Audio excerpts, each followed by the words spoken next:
19 नवंबर के Gurukul prep daily podcast में आपका स्वागत है। अपडेट, एक महत्वपूर्ण दिन।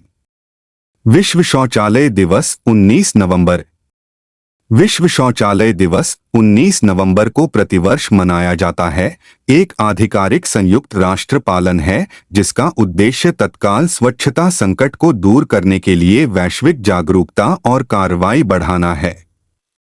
2013 से मनाया जाने वाला यह दिन सतत विकास लक्ष्य 2030 तक सभी के लिए पानी और स्वच्छता सुनिश्चित करना के हिस्से के रूप में सुरक्षित और सुलभ शौचालय सुविधाओं के महत्व पर जोर देने के लिए समर्पित है।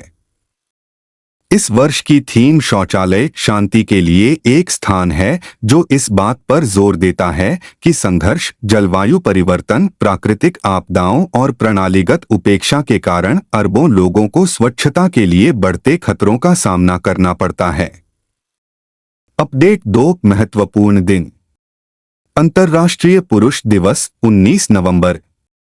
19 नवंबर को मनाए जाने वाले अंतर्राष्ट्रीय पुरुष दिवस का उद्देश्य पुरुषों के सामाजिक, आर्थिक, सांस्कृतिक और राजनीतिक योगदान का जश्न मनाते हुए उनके स्वास्थ्य के बारे में जागरूकता बढ़ाना है। अंतर्राष्ट्रीय पुरुष दिवस की वेबसाइट के अनुसार यह दिन पहली बार 1999 में त्रिनिदाद और टोबैगो में वेस्ट इंडीज विश्वविद्यालय के इतिहास के व्याख्याता डॉ. जेरोम तिलक सिंह द्वारा मनाया गया था। भारत में पुरुषों के अधिकारों की वकील उमा चल्ला ने इस अवसर को लोकप्रिय बनाने में महत्वपूर्ण भूमिका निभाई है। 2 बच्चों की मां सुश्री चल्ला ने कई संगठनों की स्थापना की और 2007 में भारत में अंतर्राष्ट्रीय पुरुष दिवस मनाने की शुरुआत की। 2024 की theme positive male role model है। अपडेट 3 समझौता। नासा ने पृथ्वी विज्ञान डेटा तक पहुंच को आसान बनाने के लिए माइक्रोसॉफ्ट के साथ भागीदारी की।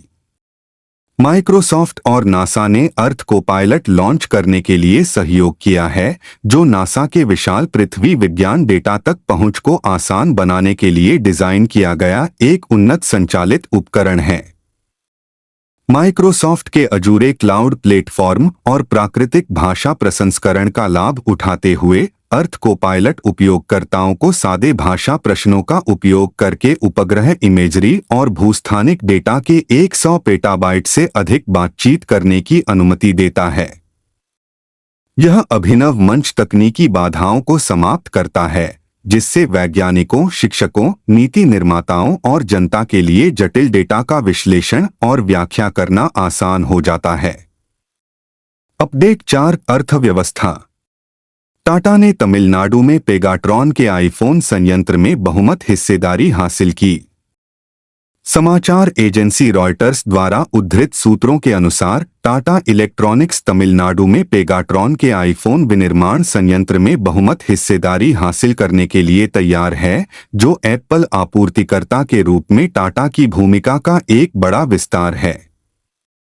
समझौते के तहत टाटा संयंत्र में 60% हिस्सेदारी रखेगा और दैनिक कार्यों की देखरेख करेगा, जबकि पेगाट्रॉन शेष 40% को बनाए रखेगा और तकनीकी सहायता प्रदान करेगा। यह कदम अमेरिका और चीन के बीच बढ़ते भूराजनीतिक तनाव के बीच चीन से परे अपनी आपूर्ति श्रृंखला में विविधता लाने के लिए एप्पल की रणनीति के साथ संरेखित है। अपडेट 5 अंतर्राष्ट्रीय। उत्तरी फिलीपींस में टाइफून मैनी का कहर। फिलीपीन में एक महीने से भी कम समय में आए छठे बड़े तूफान सुपर टाइफून मानी के बाद तूफान से पीड़ित फिलीपींस के लोगों ने गिरे हुए पेड़ों को साफ करना और क्षतिग्रस्त मकानों की मरम्मत का काम शुरू कर दिया है। नागरिक सुरक्षा अधिकारी के अनुसार इस तूफान और पिछले 2 तूफानों से 10 लाख से अधिक लोग प्रभावित हुए थे, जिनमें लगभग 7 लाख लोग शामिल थे जो अपने घरों से भाग गए और आपातकालीन आश्रयों या रिश्तेदारों के घरों में चले गए। फिलीपीन के नागरिक उड्डयन प्राधिकरण और तटरक्षक बल के अनुसार अधिकांश परिवहन सेवाएं फिर से शुरू हो गई हैं। अपडेट 6 अंतर्राष्ट्रीय। विक्टोरिया कजेर थीविग बनी डेनमार्क की पहली मिस यूनिवर्स। डेनमार्क की विक्टोरिया कजेर-थीविग ने मेक्सिको में आयोजित 73वीं मिस यूनिवर्स प्रतियोगिता जीती। 21 वर्षीय ने दुनिया भर से भाग लेने वाले 125 प्रतियोगियों के खिलाफ प्रतिस्पर्धा की, जिसमें भारत की रिया सिंघा भी शामिल थी। फर्स्ट रनरअप नाइजीरिया की चिडिम्मा अदेशिना और सेकेंड रनरअप मेक्सिको की मारिया फर्नांडा बेल्ट्रान रहीं। विक्टोरिया एक डेनिश उद्यमी और पेशेवर नर्तकी है। 21 वर्षीय ने डेनमार्क की पहली मिस यूनिवर्स बनकर इतिहास रच दिया। उन्हें 2022 में अंतर्राष्ट्रीय पहचान मिली जब उन्होंने मिस ग्रैंड इंटरनेशनल के शीर्ष 20 में जगह बनाई। अपडेट 7 पुरस्कार। प्रधानमंत्री को grand commander of the order of niger से सम्मानित किया गया। नाइजीरिया ने प्रधानमंत्री नरेंद्र मोदी को देश की अपनी पहली आधिकारिक यात्रा के दौरान grand commander of the order of the niger (GCON) के राष्ट्रीय सम्मान से सम्मानित किया है।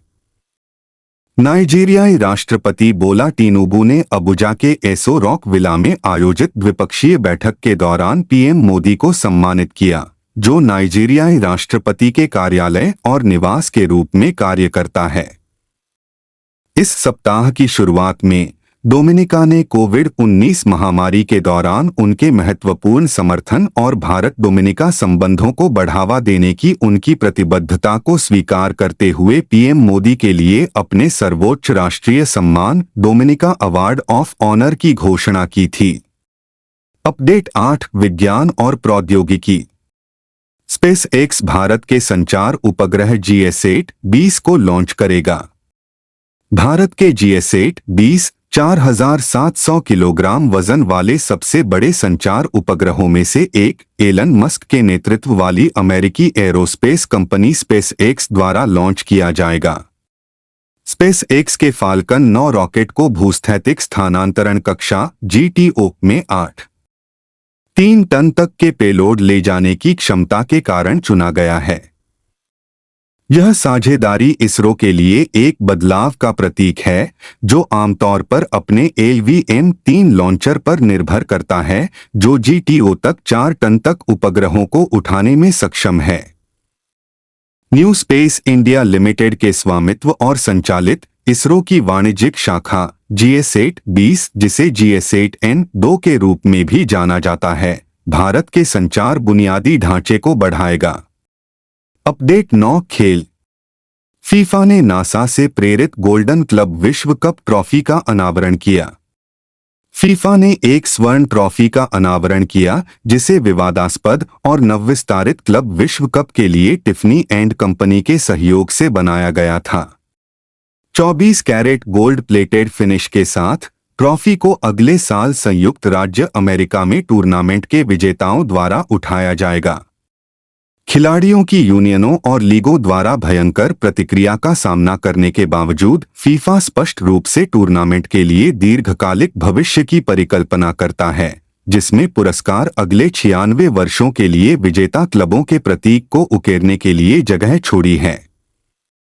इसमें कहा गया है कि ट्रॉफी को 1970 के दशक में नासा के वॉयेजर डीप स्पेस मिशन आवर्त सारणी अग्रणी यात्राओं के मानचित्रों और खगोल विज्ञान से प्रेरणा मिली है। अपडेट 10 राज्य। ओडिशा के 24 तटीय गांवों को यूनेस्को द्वारा सुनामी रेडी के रूप में मान्यता दी गई। ओडिशा के 24 तटीय गांवों को यूनेस्को के अंतर सरकारी समुद्र विज्ञान आयोग द्वारा सुनामी रेडी के रूप में मान्यता दी गई थी। ये गांव बालासोर, भद्रक, केंद्रपाड़ा, जगतसिंहपुर, पुरी और गंजाम जिलों में स्थित हैं। इसके अलावा राज्य के 2 गांवों के लिए सुनामी रेडी मान्यता प्रमाण पत्रों का नवीनीकरण किया गया। ये गांव जगतसिंहपुर जिले के नोलियासाही और गंजम जिले के वेंकटरायपुर हैं। उन्हें 2020 में सुनामी रेडी के रूप में मान्यता दी गई थी।